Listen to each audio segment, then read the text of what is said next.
Welcome to the Reality Revolution. I'm your host, Brian Scott.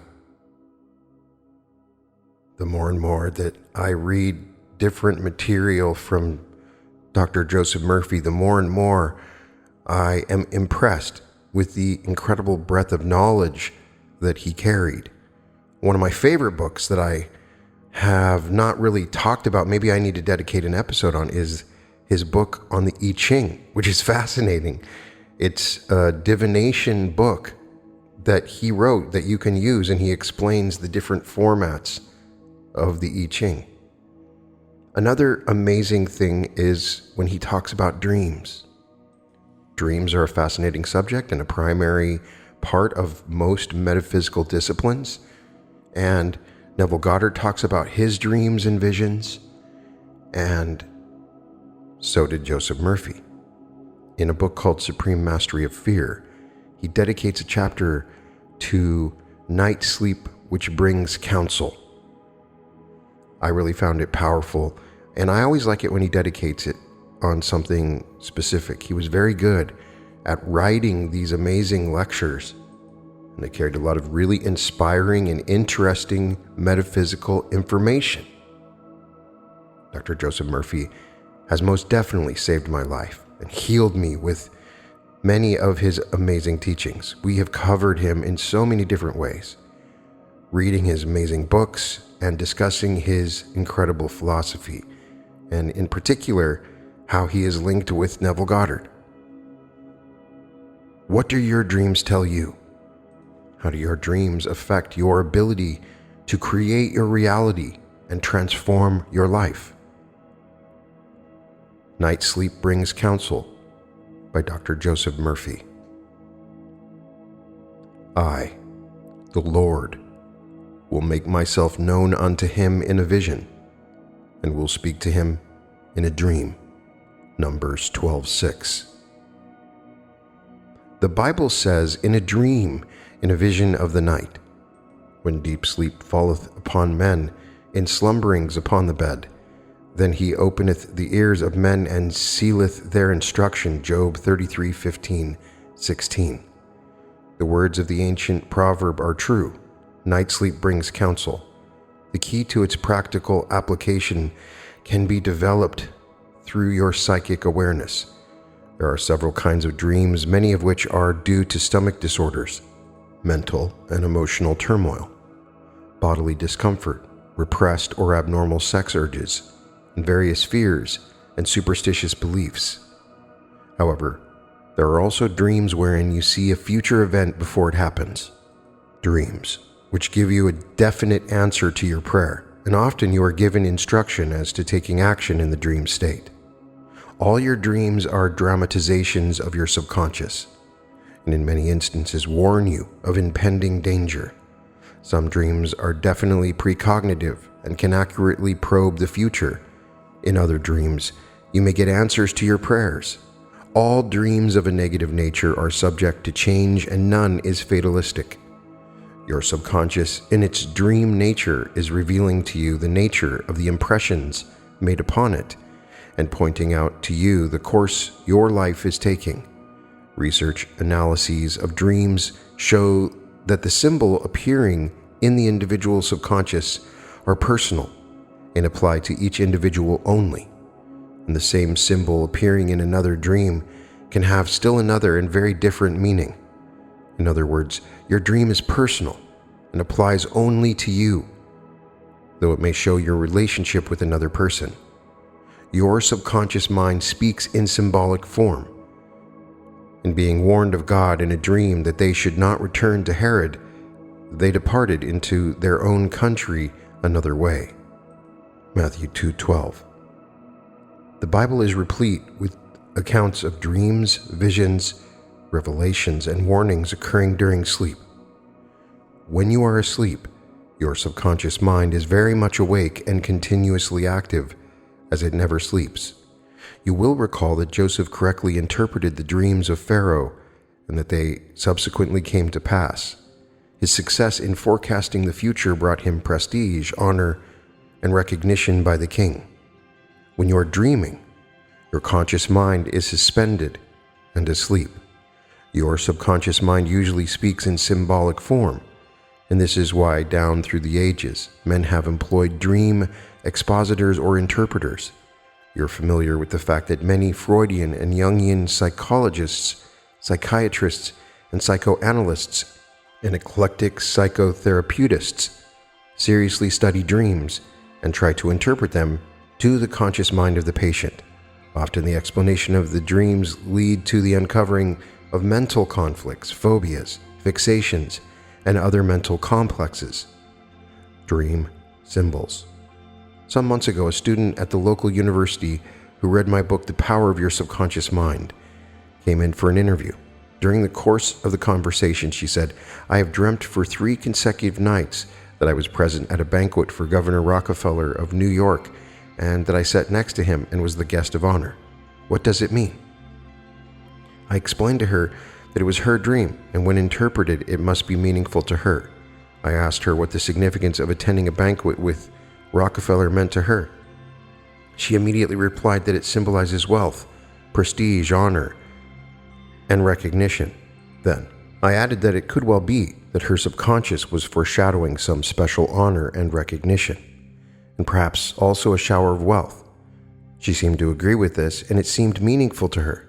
2 weeks later, she won a scholarship enabling her to study in France, and her grandmother passed on, bequeathing to her the sum of $50,000 for her education and personal use. In addition, she was invited to attend the inaugural banquet of Governor Reagan, which she did. She had a wonderful time. You will notice she did not take the dream in a literal sense.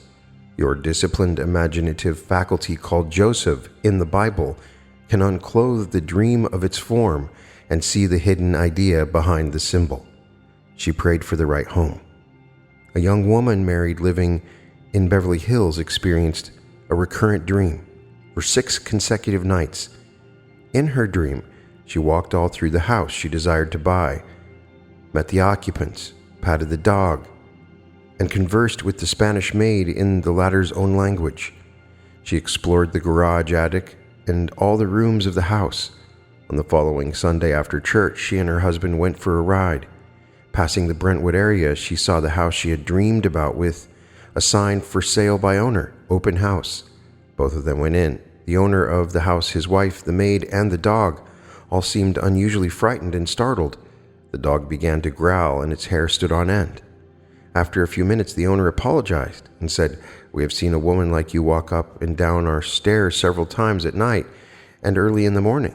Our maid was frightened out of her wits, and the dog growled and barked wildly as if he saw something weird."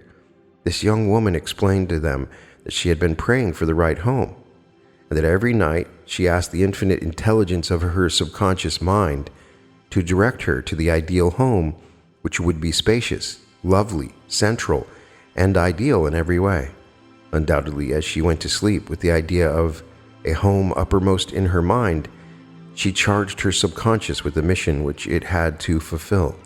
Suddenly, while dreaming, she found herself outside her physical body, but possessing a rarefied and attenuated sense of her own being, which enabled her to travel through closed doors and to collapse time and space.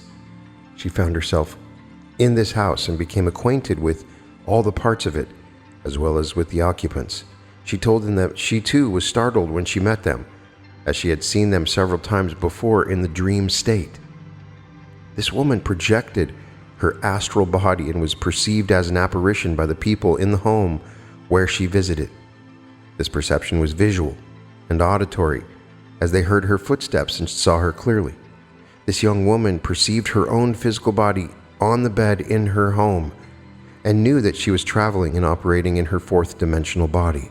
Such projected bodies may be perceived as ghosts or apparitions by people who are very sensitive and are psychically attuned to higher vibrations or psychic demonstration. The young woman and her husband purchased the home, and there was a very harmonious atmosphere throughout the proceedings for the transfer of title to the home. Astral body. I once visited Yoga Forest University at Rishikesh, India, north of New Delhi, for the purpose of lecturing there. Several nights before I enplaned for the trip, I had experienced vivid dreams of the place. and I met all the teachers and students in my dreams. Upon my arrival, I discovered I knew my way around the premises. All the houses, lecture halls, teachers, and students were very familiar to me. I pointed out to one of the attendants the room set aside for me, and I described its appearance inside, as well as the kind of food he was going to serve me. I even told him what he was going to say next, as I heard his voice before. He was amazed and said, "You must be clairvoyant and clairaudient." I explained the experience this way to him, knowing that I was going to lecture at Yoga Forest University, and while sound asleep, my subtle body, sometimes referred to as the astral body, which has exactly the same shape as my physical body, but is oscillating and vibrating at a much higher frequency, but nevertheless is a body, traveled there, making my vivid dream a subsequent conscious experience. In other words, I went there in my astral body, conversed mentally but naturally with many people, and heard their responses and voices. Furthermore, in that marvelous psychic kind of astral journey, I viewed all the beauties of the Ganges River, the Himalayan mountains, and the loveliness of the countryside. When I introduced myself to Yogi Shivananda, who was directing the ashram, he explained, "I saw you before several times in my dreams, and I also heard your voice." I explained to him that the experience was mutual, that I had been visualizing a wonderful trip and had impressed my subconscious mind and went to sleep on it.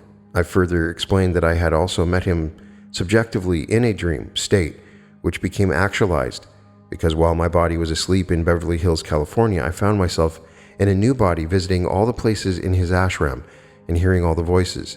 Now, when I consciously and objectively arrived, I concretely experienced all the states subjectively felt during my extrasensory travel. In other words, what I saw and heard objectively, I had previously seen and heard subjectively. He saw me in his dreams. In his dreams, Yogi Shivananda clairvoyantly saw me, and being clairaudient, he heard my voice, as you can think, speak, act, travel, and even more, all kinds of objects outside your body. You can see and be seen. You can understand and be understood. And you can also communicate messages and report on everything you see. All your faculties, such as sight, hearing, taste, smell, and touch, can be duplicated in mind alone, independent of your five senses. This proves conclusively that you can live outside your present body, and that the creative intelligence within you intended that you should use these faculties, transcending your present environment's three-dimensional body. How his subconscious warned him of an impending health problem. A man apparently in perfect health dreamed on several occasions that he was being operated on for a disorder of the prostate gland. He asked me if I thought he should see a doctor for a checkup, but stated that he had no symptoms or pain of any kind. He had come to see me regarding a marital problem of an emotional nature. I clarified the workings of his subconscious mind to some degree, namely that it seeks to protect him at all costs, and that undoubtedly the subconscious was prompting him regarding the imminence of some organic lesion or malfunctioning. The subconscious reasons deductively from a basis of reality, and thus revealed it to him in the form of a dream. He understood that his dream was personal, and that any explanation or interpretation must agree with his intuitive perception. I suggested that he should see his physician immediately and get a complete checkup by a urologist. However, he deferred seeing his doctor. In a few days' time, he developed a urinary constriction and blockage and was in excruciating pain. His physician took him to the hospital and had a skilled urologist operate on him immediately. I visited him in the hospital shortly after that, and he remarked to me I should have paid more attention to my dream and acted sooner. However, I'm happy to say he made a wonderful recovery as he continued to fill his subconscious mind with thoughts of wholeness, harmony, vitality, and perfect health. You will perceive that his subconscious mind was actually warning him to do something, as it knew of the prostatic infection and enlargement, the foreshadowing idea, the presentiment that he was going to be operated on was probably caused by the already existing condition. He had made an error, though, in delaying a medical examination. A young lady told me of a remarkable answer she received in a dream. At night, as she went to sleep, she affirmed, "Infinite intelligence in my subconscious mind reveals to me the answer regarding my proposed marriage to blank." During the night, she had a rather strange dream in which she saw her fiancé in prison garb behind bars and a guard outside his cell with a gun. A man appeared in the dream and said, "Don't you recognize this man?" She awakened suddenly, quite perturbed, and intuitively, through her dream, perceived that the man in her dream was her betrothed. She phoned her brother, who was a detective in the local police force, and he checked up on her fiancé. Her brother discovered that this man had a wife in New York City whom he had deserted, and furthermore, that he had spent 5 years of his life in prison, all of which he had concealed from her. She broke off her engagement immediately and was deeply grateful for that inner guide, which always seeks to protect you if you will only listen. The subconscious mind is impersonal and non-selective.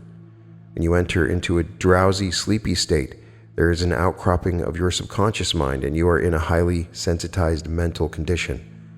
The thought and feeling you have prior to sleep is immediately transmitted to your subconscious mind, which then begins to act on your request or desire for guidance. The creative power of your subconscious mind is waiting to respond and act upon whatever desires, ideas, and instructions you consciously issue in your awake state of mind. Remember also that your subconscious mind is impersonal and non-selective. It will accept your negative, resentful, or hateful thoughts, as well as the good thoughts, and act accordingly. The subconscious magnifies and multiplies whatever you deposit in it, good or bad. Hence, it is extremely important for you to cleanse your mind of all disturbing, vexatious thoughts of any kind, thus creating a clear channel for the divine energies to flow through you constructively. Look over the events of the day, and whatever strife, contentions, or vexations may have occurred, affirm to yourself quietly, "I fully and freely forgive myself for harboring these negative thoughts, and for the negative way I handled and responded to this or that problem. I resolve to handle these problems in the right way the next time. I radiate love, peace, joy, and goodwill to all those around me and to all people everywhere. God's love fills my soul, and I rejoice in the success and happiness of my associates and all men and women everywhere. I'm at peace. I sleep in peace tonight. I wake in joy, and I live in God. I give thanks for the joy of the answered prayer." Telepathic communication. I received a letter from a woman who said that she had been using the prayer suggested in one of my books, Miracle of Mind Dynamics. For herself and her daughter, she had a harrowing dream one night wherein she saw her school-age daughter raped and strangled by a young boy. The dream took place in an automobile on a country road. The whole experience was a frightening nightmare, and she woke up screaming. She decided to act on the forewarning, knowing there was no such thing as an inexorable fate, and that the tragedy could be prevented by tuning in on God and praying. She prayed as follows: "My daughter is a child of God. Where she is, God is. God is all harmony, peace, beauty, love, joy, and power. My daughter is immersed in the holy presence of God, and the whole armor of God surrounds her. She is watched over by God, her loving Father. She dwells in the secret place of the Most High and abides in the shadow of the Almighty." After meditating about 10 minutes, the mother felt a sense of peace and tranquility and went back to sleep. In the morning, she called her daughter by long distance, but could not reach her at the school, because it was a holiday in that state. During the day, she continued praying for her daughter. At night, her daughter called her and said, "Mother, you appeared to me last night in my dream and begged me not to go out riding with one of the boys in the school because he was very aggressive, and I would certainly regret it. I felt terribly upset. In the morning, I had a phone call from him asking me to go for a ride with him out in the country. I refused, pleading illness. My girlfriend went with him against my pleadings because I told her my dream. He raped her and almost choked her to death. She is now in the hospital, and police are hunting the boy who disappeared from his house. There's a telepathic communication at all times between members of the family and loved ones or close friends. The mother's prayer for her daughter was received subjectively by the daughter, which prevented a potential disaster in her life.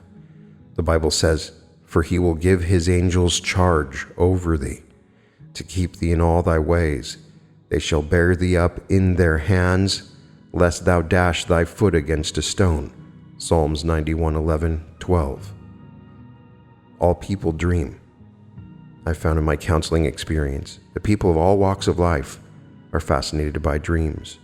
Today, in medical research laboratories, teams of psychologists and doctors are conducting experiments on the dream life of men and women, and they have come to the conclusion that all people dream. Furthermore, in extensive test cases, these scientists have discovered that when the subjects are awakened periodically while dreaming, this deprivation of dream life may bring on mental, emotional, and even physical disturbances.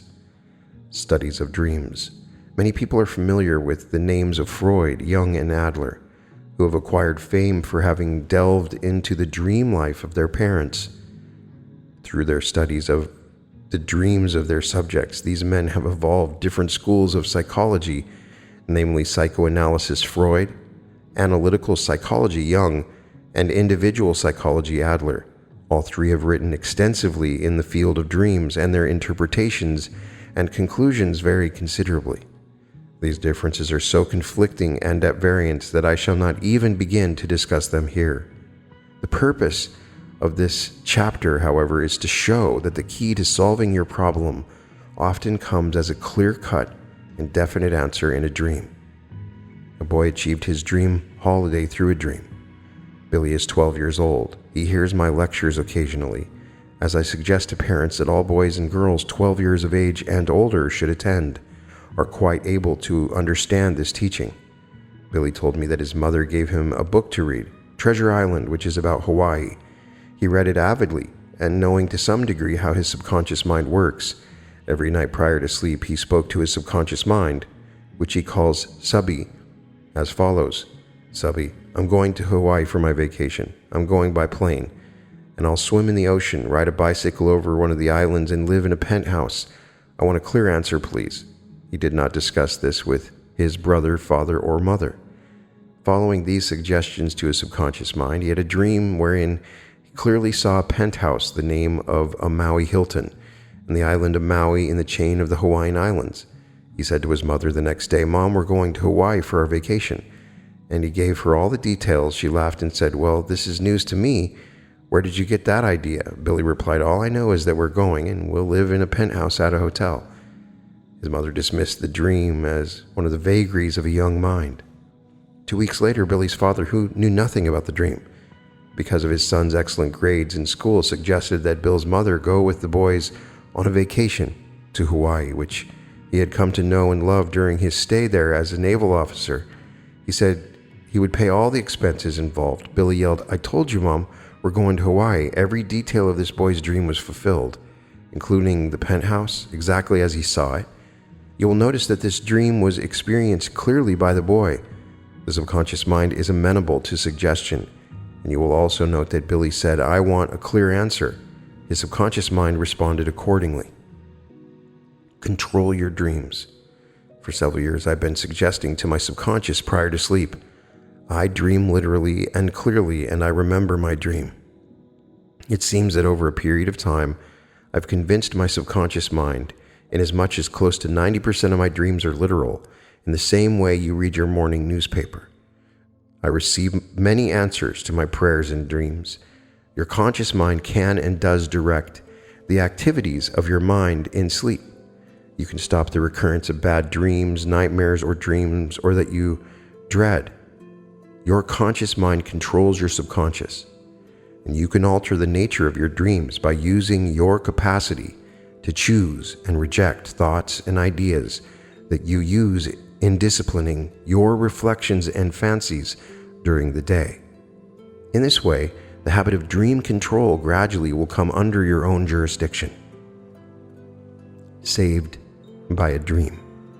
A member of my congregation called me on the phone and asked me to give her a blessing on her approaching journey to Europe, which I did, affirming something like this: divine love and harmony go before you, making joyous, happy, and glorious your way. God's messengers of life, love, truth, and beauty watch over you at all times, and whatever means of conveyance you use represents God's idea, moving from point to point freely, joyously, and lovingly. You are always in the secret vault of the Most High, and you are watched over by the overshadowing presence.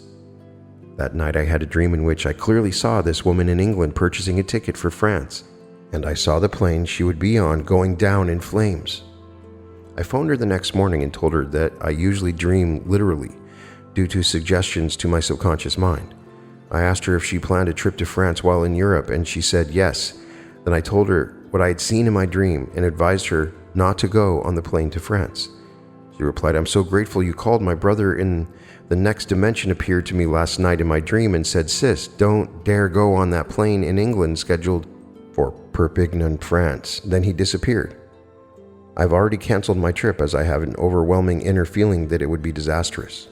Subsequently, headlines in the news revealed the fatal trip in which 88 people were killed. Having read this far in the book, you will readily see the cause of the dreams. As we prayed together over the phone, we impregnated and activated our subconscious mind, which sees all and knows all. And it responded symbolically in her case and literally in my case. Self-preservation is the first law of life, and your subconscious always seeks to protect and to preserve you from harm of every kind. Remember also that harmony and discord do not dwell together. Therefore, she could not be on an airplane that caught fire, as she had claimed that divine love and harmony go before her, making straight and joyous her way. The appearance of her brother was a dramatization of her subconscious mind. It is all wise and knows the voice you will listen to. Her brother had brought her up, as their father had died when she was very young. He had played the role of father to his sister, had sent her to college, and had paid all her expenses. She had passed on to the next dimension some months prior to her dream. Fearsome impressions. A young boy who had been reading and listening to ghost stories was brought to me by his mother. Night after night, a ghost-like man dressed in a white sheet and having a frightful-looking face said to the boy, "I'm taking you away, you're a bad boy." This dream was devastating to the child, for he would wake up screaming and crying every night. I suggested to the boy that he cease reading ghost stories, because his deeper mind magnified the thoughts and pictures held by his conscious mind prior to sleep. I also suggested when the ghostly old man comes in your dream, be friendly to him, as he is probably a lonesome old man and really loves boys. He wants you to be friendly with him. Maybe he lost a son and is trying to be friendly with a boy who resembles his son. Tonight when you go to sleep, if he comes to you, say, "Hi there, I'm your friend, and I love you." Shake his hand and offer him a few cookies your mother makes. That night he took the cookies to the bed with him and put them under his pillow. When the man appeared, his mother, who was sleeping in the next bed to him, heard him say in his sleep, "Hi there, I'm your friend, and I love you. Here are some cookies for you. My mother makes them, and they are very good." And the boy fetched the cookies from under the pillow and offered them to the ghostly figure. Then his overwhelming fear abated. He became relaxed and fell into a deep, restful, and natural sleep, and he became free from his horrible nightmare. He had accepted the suggestions I gave him, and he followed the directions which counteracted the fearsome impressions which he had unconsciously impregnated his mind. He had made friends in his sleep with the so-called specter, and he brought peace to his troubled mind. Suggestions for curing nightmares. Many people who read murder and detective stories or watch violent dramas on television take these disturbing thoughts and pictures into their subconscious mind. As they retire and sleep, their deeper mind magnifies and dramatizes exceedingly everything impressed upon it, and these people suffer and experience nightmares where lions, tigers, and other wild animals attack them. I have instructed many troubled people to affirm prior to sleep, "I know why I am dreaming this way, and I know it is a dream. I remain dreaming and the nightmare ceases and is switched off. God's love fills my soul and I dream in peace all night and I awake in joy." Invariably, this technique works. Anyone may carry out this simple method in curing nightmares resulting from reading ghost stories, murder stories, or from watching warlike movies or television programs of a psychopathic nature. My suggestion to everybody is to read several times prior to sleep one of the beautiful Psalms, such as the 23rd, 27th, 42nd, 46th, 91st, or 100th. Then you will neutralize any noxious patterns in your subconscious and impress it instead with whatever things are lovely and of good report. What you impress on the subconscious is always expressed as form, function, experience, and event. Spiritual approach. A local court judge who is a member of my club told me of a most interesting dream. For about 5 consecutive nights, he had dreamt that he was looking at a street sign which read Murphy Street. And then he was with a crowd of people at the Wilshire Ebel Theater at Wilshire and Lucerne Boulevards in Los Angeles, where I give public lectures. He did not see me in the dream, but the dream troubled him. He spoke to his wife about it, and she suggested that he talk to me about it. I replied, "Generally speaking, when a certain dream occurs repeatedly night after night, your subconscious is re-dramatizing it because it is very important to you, in the same way that in your judicial process you may lay stress on a vital point of law, which is essential for the jury to know." I added that his dream was personal and that any explanation must coincide with his own viewpoint. I said that my own intuitive perception of the dream was that while no Murphy Street exists near the Wilshire Ebel Theater, his subconscious mind, for its own reasons, wanted him to take in the following Sunday's lecture on the spiritual approach to injustice. The symbolic meaning of Murphy Street undoubtedly was referring to the speaker myself. The judge seemed to be deep in thought, and then he said, "That's right. I've spent some sleepless nights over a decision I am to make, and I've wondered about the spiritual approach to all these things, for there are so many inequities and injustices all over the world since man appeared." He came to the lecture that Sunday, and on shaking hands with me as he left, he said, "You were right, and my dream was right. I got the answer, and I know what my decision will be now." The workings of your subconscious. The ways of your subconscious are beyond discovery. The Bible, in referring to the workings of your subconscious mind, delineates it in these words, "For my thoughts are not your thoughts, neither are your ways my ways, saith the Lord. For as the heavens are higher than the earth, so are my ways higher than your ways, and my thoughts than your thoughts." Recently, I had a visit from a college student who was in his 4th year of studies in a seminary, and he remarked that Freud's pioneer definition was that a dream symbolizes a wish fulfilled, but that it certainly did not fit his particular dream. In our discussion, I said that his subconscious mind could project in dream form anything which may be seriously troubling him, that when the everyday surface mind, deeply preoccupied with biblical or religious studies, thinks of any person, this may very well find symbolic expression in biblical verses or personalities in dream form, and that all he had to do was to read the vision of Peter in Acts 10, beginning with verse 9, and see how the dilemma of Peter was completely solved in a dream when the voice of intuition spoke to him, saying, "What God hath cleansed, that call not thou common." Acts 10:15. For several nights while in deep sleep, this Bible student saw a shining sword and a man who seemed to be Jesus waving the sword. Then he saw the words, "I come not to bring peace but a sword."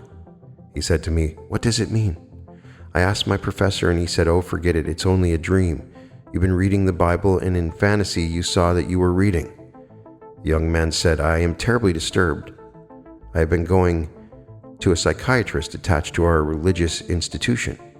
He gave me tranquilizers, and they have quieted me, but I am seriously questioning everything I read and hear, and am being taught I can't take the Bible literally. I believe all men are sons of God, that God is no respecter of persons, and that no creed or church has a monopoly on truth. Accept the divinity within you." The biblical accounts of dream interpretation indicate the importance of prophetic and divinely inspired dreams, which are so numerous in both the Old and the New Testaments. The Bible language is symbolic, figurative, and allegorical, and all the stories of the Bible arose from the subconscious minds of inspired writers.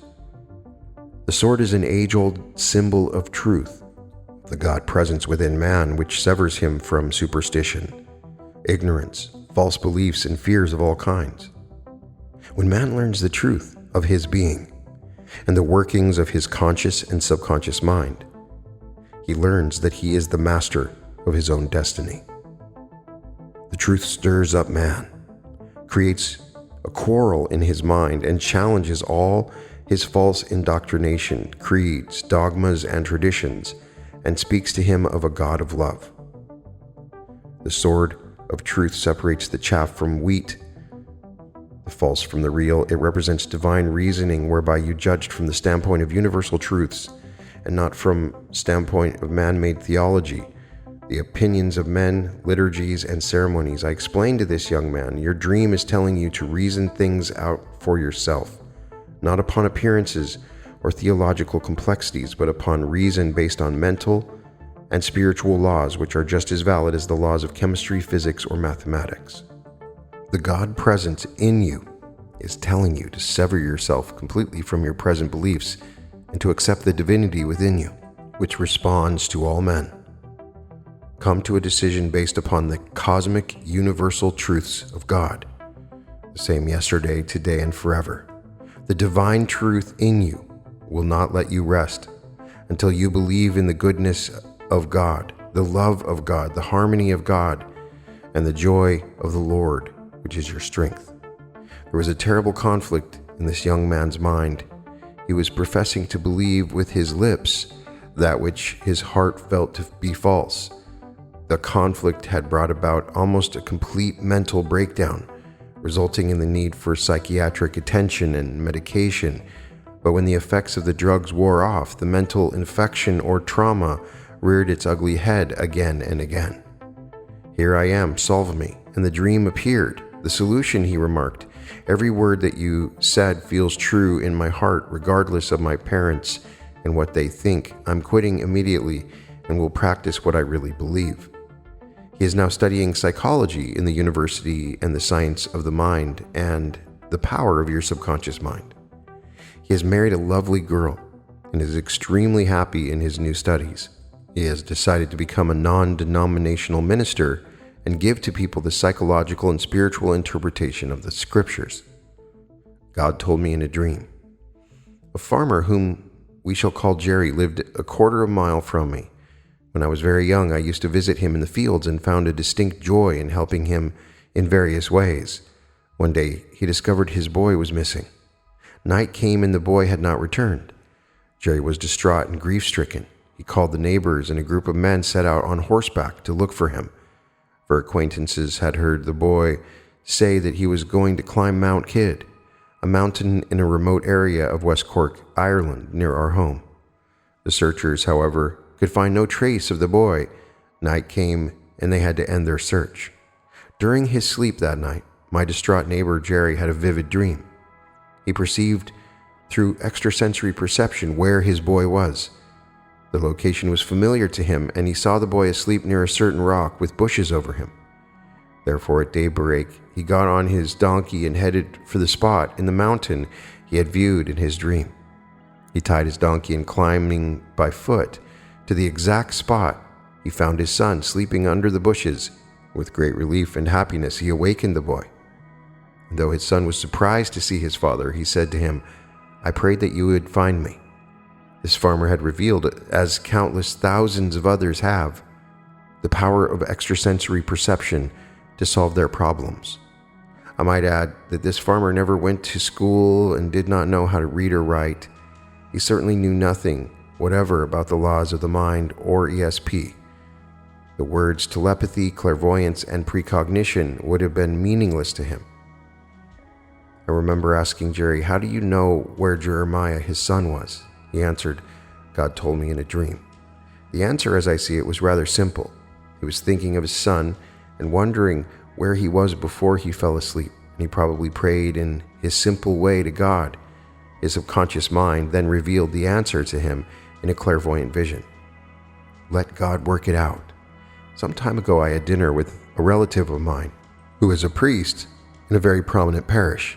He had been having much difficulty with a few leading members of his church and also with his bishop. And he had been praying for guidance from God about how to solve his problem. "Joe," he said, You teach the inner meaning of the Bible, which I don't go along with altogether, but I agree with some of your teaching. What do you make of this dream, which I have had 4 or 5 times in the last few months? I've seen these words from Proverbs in my dream. Turn not to the right hand, nor to the left. Remove thy foot from evil. Proverbs 4:27. Well, Tom, I said, I'm sure you know the meaning of that as well as I do, and it most certainly is an answer to your prayer for divine guidance. All it means is that you don't do anything at all about the situation, either objectively right hand or subjectively left hand, i.e. there's nothing more to pray about. Foot in biblical symbology means understanding, and to remove your foot from evil means to stop worrying and thinking negatively about it, as your evil would be to give power to others or to conditions and not to give all power to God within you. He said, you mean I should sit still, say nothing, and do nothing more and let God work it out? Yes, I said, that's exactly what I mean. But if it does not mean the same thing to you, obviously it is not the right interpretation. Tom said, yes, it is, I know. In about a month's time, the bishop who had been critical of him passed away, and the men who were creating trouble and wanted to oust him were transferred by their respective organizations to their cities. A few nights ago, Tom called me long distance and said, Joe, that dream was right. Why did it come in a dream? My reply was, all I know, Tom, is that the Bible says, I will speak unto him in a dream. Numbers 12:6. Tell no man. It is foolish to talk about your dreams, aspirations, plans, and secret desires with others. Your prayer is with the Father within. Whatever you claim and feel to be true in the silence of your soul, the Spirit in you will validate and honor and bring to pass. It is foolish to pluck a flower before it blooms and blossoms. This does not mean that when you go to a doctor, psychologist, or attorney, you do not tell him your problem, because he is there to help you and cooperate with you. What you convey to a clergyman or doctor is a secret, and he or she keeps the information in confidence.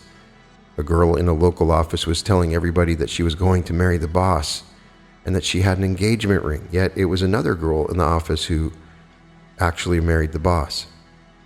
Keep your own counsel and stop talking about something that has not yet happened. There is the man who is always talking about the home he is going to build, the book he is going to write, and the vast amount of money he is going to make. You can rest assured he never accomplishes any of these things he is bragging and boasting about. The man who writes a book sits down and writes it, has it published, and then tells you about it. Withhold your speech until results speak for themselves. A great number of people dissipate the force of excellent resolutions by talking too much about them. A young man in a local bank was promised a promotion to executive vice president. He told his wife about it, but forgot to tell her to keep it confidential until it had happened.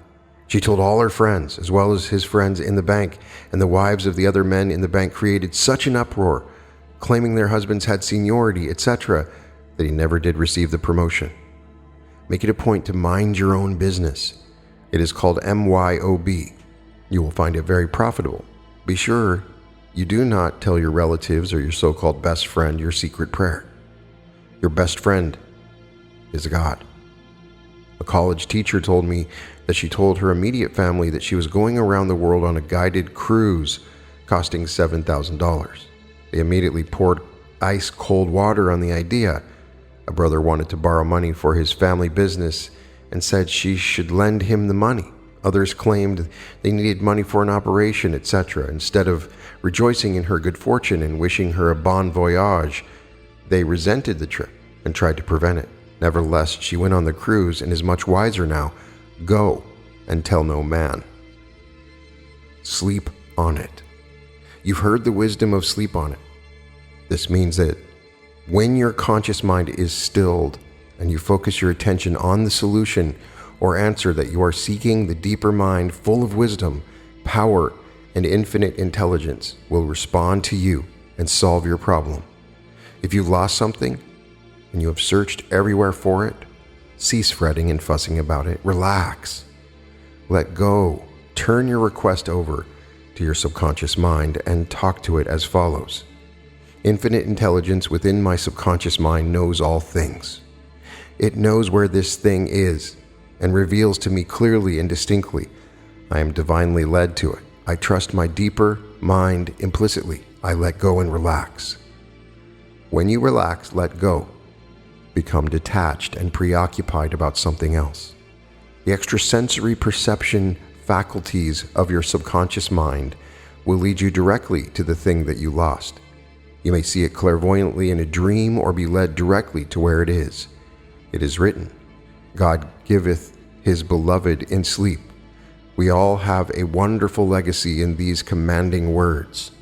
This particular chapter surprisingly documents some amazing experiences that Joseph Murphy had, and we get a better understanding of how the subconscious may use prayers from others and then actualize the prayer to you. So say somebody is praying that you don't go on a flight. Your subconscious will appear as the person that you most trust, your brother. Even if someone else is the one that's sending the message, the subconscious will put a portrayal of somebody that you trust. And so in a couple examples, we see how the subconscious works in this way. But what an amazing story of somebody avoiding a flight where 88 people die because of the dreams of another. Subconscious does this kind of stuff all the time. And it makes me think about eternal recurrence. If we've lived this life hundreds of times and we are awakening to the fact that we're not only reincarnating, but also living our same timelines over and over again, like Groundhog's Day. That's why we know when the future is happening, because we've already lived it. We've experienced this before and we're telling ourselves about it. There's different possibilities that are available on different timelines. So as they say in transurfing, if you find yourself afraid to get on a plane, don't get on it, because in some other reality you might have crashed on a plane. But the dream here is very powerful in giving forewarnings of future events with foreknowledge. The woman that was protected from the man that possibly could have raped her. What a fascinating story. So I would love it if you could share your own experiences. Have you had dreams that warned you about future events and you were able to avoid something terrible happening, being the part of a robbery or a car accident or anything like that? Please share it. The more we are aware of these kind of things, we will then start watching our dreams more carefully. What do your dreams mean to you? Joseph Murphy always had the same response to everybody that asked him, and that was, only you know the answer. You know the answer to your dream. It is personalized and symbolic only to you. So I can give you an interpretation. It might be wrong, but it has to resonate with you, because the subconscious is speaking directly to you through the dream. And it can be symbolic. What does it mean to you? If you see the white rabbit, what does the white rabbit mean to you in your life experience? Ask those questions. And you don't need to share your dreams. You don't need to share what you're manifesting or visualizing, your dreams for the future or your experience of dreams that you have at night. But the most amazing concept, the simplest and most powerful that I have used, is to sleep on it. I have developed ways of hypnotically promoting suggestions before I go to sleep to run simulations. Tell me what will happen in 5 years if I do this. What's the best 5-year plan I have available to myself? And I will wake up with these vivid dreams of 5 years from now and the way things could be if I took that job or started that YouTube channel or wrote that book. And so I started to learn how to view different future timelines. They weren't necessarily true, but they were potentialities that were available. And I could go into the dream state and I could say, what would be the most amazing future for the best body? What kind of workout do I need to do? What foods do I need to eat? And then in my dream, I see myself running a computer, and it's like millions of simulations are going. Lives are being lived over and over again. Moving into deep memories of the different possibilities and things that have been lived through those different events in that timeline. Learning about them and then waking up with this inner knowing about my future and choices that I should and should not make. We can access our futures in our dreams. We can communicate with others in our dreams. It's the best place for you to communicate with another person. And I like to command myself, hey, If I want to get in touch with somebody or make something right with somebody or tell my side of the story with somebody, or if I'm going to meet somebody that's an important meeting of some kind, I might meet them prior to that in dream. And the way I do that is I use the Silva mind control technique. I'll just sit there and say, I'm going to wake up when their mind is in the best place for me to communicate with them. And then I'll find myself waking up sometime in the night, 2 or 3 in the morning. And I'll know why I'm waking up, and then I'll send them a nice message or communication of some kind. And I've found that to be effective. I've found when I see people in my dreams that are related to people I know about, I might talk to them later and I end up seeing them. I think in the dream world, we're seeing the fourth density new earth come into fruition clearly, and it's more and more intense, and more people are going to share really incredible dream experiences that seem to demonstrate extrasensory powers and abilities, both in creating realities and also seeing other realities. It really asks the question, when the woman is imagining this reality, she was actually leaving in an astral body and going around looking at the neighborhood, finding a place, walking around in the house. So if you are in your dream and you're in this house that seems real, and you're walking down the footsteps or checking out the back porch or walking around in the kitchen, you may actually be in that place. I felt like that's what happened for my house. I had been walking around in that house, going out to my car, walking up the stairs. When I walked in, I was just like, wow, that is what I've been dreaming.